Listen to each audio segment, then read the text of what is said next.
Hello guys, welcome back to my cooking channel delight home plate. તો આજે આપણે તૈયાર કરીશું એકદમ ટેસ્ટી અને એકદમ હેલ્ધી અને એકદમ ઇઝી રીતે તૈયાર થઈ જાય તેઓ શિયાળામાં ખવાતો તેઓ આદુ પાક. તો સૌપ્રથમ આપણે અહીં આદુની છીણને બરાબર રીતે લઈ લેવાની છે. તેને બરાબર રીતે આદુને વોશ કરીને આપણે તેને છીણીની મદદથી તેને બરાબર રીતે છીણી લેવાનું છે. ત્યાર પછી આપણે તેને વોશ કરી લઈશું. ત્યાર પછી અહીં આપણે 4 ટેબલ સ્પૂન જેટલું ઘી એડ કરી દેવાનું છે અને આપણે જે આદુની છીણ લીધી હતી તેને આપણે અહીં એડ કરી લેવાની છે અને બરાબર રીતે તેને આપણે શેકવાનું છે. તમે જોઈ શકો છો તે રીતે આપણે તેને બરાબર રીતે શેકીશું. ત્યાર પછી અહીં આપણે ગરમ દૂધને તૈયાર કરવાનું છે. એકદમ હૂંફાળું દૂધ અહીં તૈયાર કરવાનું છે, વધારે પડતું ગરમ દૂધ કરવાનું નથી. ત્યાર પછી આપણે જે આદુની છીણ અને ઘીને બરાબર રીતે મિક્સ કરતા રહેવાનું છે અને આદુની છીણને સતત રીતે આપણે મિક્સ કરતા રહીશું અને શેકતા રહેવાનું છે. ત્યાર પછી જે આપણે ધીમા તાપે જે દૂધને ગરમ કર્યું હતું તે અહીં આપણે દૂધને એડ કરી દેવાનું છે.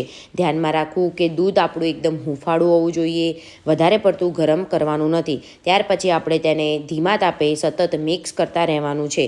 તમે જોઈ શકો છો તે રીતે આપણે બધું જ દૂધ 1 બાય 1 કરીને એડ કરી દીધું છે અને આપણે તેને બરાબર રીતે મિક્સ કરતા રહેવાનું છે. આમાં એકદમ ક્રીમી ટેક્સચર અને એકદમ ટેસ્ટી માવા જેવો ટેસ્ટ આવે છે અને અહીં આપણું જે તીખાશ છે તે એકદમ ઘટી જાય છે. તમે જોઈ શકો છો તે રીતે આપણે હલવા ટાઈપમાં આ આદુ પાક તૈયાર કરવાનો છે. તમે જોઈ શકો છો કે આપણે ગેસની ફ્લેમને એકદમ સ્લો રાખવાની છે જેથી આદુ પાક નીચે અડી ન જાય કે દાજી ન જાય અને આપણે સતત તેને હલાવતા રહેવાનું છે. તમે જોઈ શકો છો તે રીતે અહીં આપણે હવે ગોળની ક્વોન્ટિટીને એડ કરવાની છે. જો અહીં તમે 500 ગ્રામ જેટલું આદુ પાક લો તો અહીં તમારે 800થી 1 કિલોગ્રામ આપણે ગોળ એડ કરવાનો છે. જો આદુ વધારે પડતું તીખું હોય તો આપણે તેની અંદર ક્વોન્ટિટીને ઉપર નીચે કરી લેવાની છે.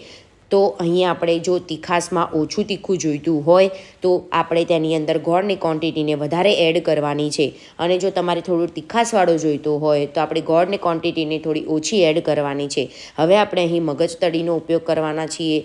તમે તમારી ક્વોન્ટિટી અકોર્ડિંગ અહીં તમે એડ કરી શકો છો અને આપણે તેને બરાબર રીતે મિક્સ કરતા રહેવાનું છે. જો અહીં તમે 500થી 600 ગ્રામ જેટલું આદું લીધું હોય તો આપણે અહીં 1 કિલોથી 1 કિલો ઉપર 25 ગ્રામ જેટલો અહીં આપણે ગોળ એડ કરવો પડશે.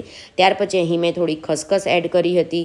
અહીં તમે ખસખસને સ્કીપ પણ કરી શકો છો, પણ ખસખસ ખાવાથી એકદમ ટેસ્ટી અને એકદમ હેલ્ધી તેવો આપણો આ આદુ પાક તૈયાર થાય છે અને શિયાળા પાકમાં એકદમ પ્રોટીનથી ભરપૂર હોય છે. તો ત્યાર પછી આપણે તેને ધીમા તાપે થવા દેવાનું છે. તમે જોઈ શકો છો તે રીતે ખસખસ અને મગજતરી ત્યારે જ નાખવાની છે કે જ્યારે દૂધ બરાબર રીતે ઉકળી જાય, આદુ પાકમાં બરાબર રીતે ભળી જાય, ત્યાર પછી જ આપણે તેને એડ કરવાનું છે. હવે આપણે તેને ધીમા તાપે થવા દેવાનું છે અને બરાબર રીતે મિક્સ કરતા રહેવાનું છે. તમે જોઈ શકો છો તે રીતે આપણે તેને બરાબર રીતે મિક્સ કરીશું અને સતત હલાવતા રહીશું. અહીં ગેસની ફ્લેમને આપણે ધીમી જ રાખવાની છે અને ધીમા તાપે આપણે તેને થવા દેવાનું છે. અહીં તમે દૂધને સ્કીપ પણ કરી શકો છો, તમે તમારી મરજી અકોર્ડિંગ દૂધ એડ કરી શકો છો. ત્યાર પછી અહીં મેં કોપરાની છીણનો ઉપયોગ કર્યો હતો જેથી આપણી જે તીખાશ છે એ મોસ્ટલી કપાઈ જાય છે અને આપણો એકદમ ટેસ્ટી તેવો આદુ પાક તૈયાર થાય છે. નાના બાળકોને પણ આ આદુ પાક ખૂબ જ ભાવે છે. જો તમે કોપરાની છીણ એડ નહીં કરશો તો તીખાશ વધારે જ પડતી રહેશે અને બાળકોને ભાવશે પણ નહીં. ત્યાર પછી અહીં મેં 500થી 600 ગ્રામ જેટલું અહીં મેં કોપરાની છીણને એડ કરી દીધી હતી. ત્યાર પછી આપણે તેને સતત રીતે મિક્સ કરતા રહેવાનું છે અને આપણે બધું જ બરાબર રીતે મિક્સ થઈ જાય ત્યાં સુધી આપણે તેને બરાબર રીતે હલાવવાનું છે. પણ ગેસની ફ્લેમને આપણે એકદમ સ્લો રાખીશું. 15થી 20 મિનિટમાં આપણો આ આદુ પાક તૈયાર થઈ જાય છે અને ટેસ્ટમાં એકદમ ટેસ્ટી, હેલ્ધી આ આદુ પાક તૈયાર થાય છે. જો તમને આ રેસીપી પસંદ આવી તો અમારી ચેનલને લાઇક કરો, શેર કરો, સબસ્ક્રાઈબ કરો. Thank you.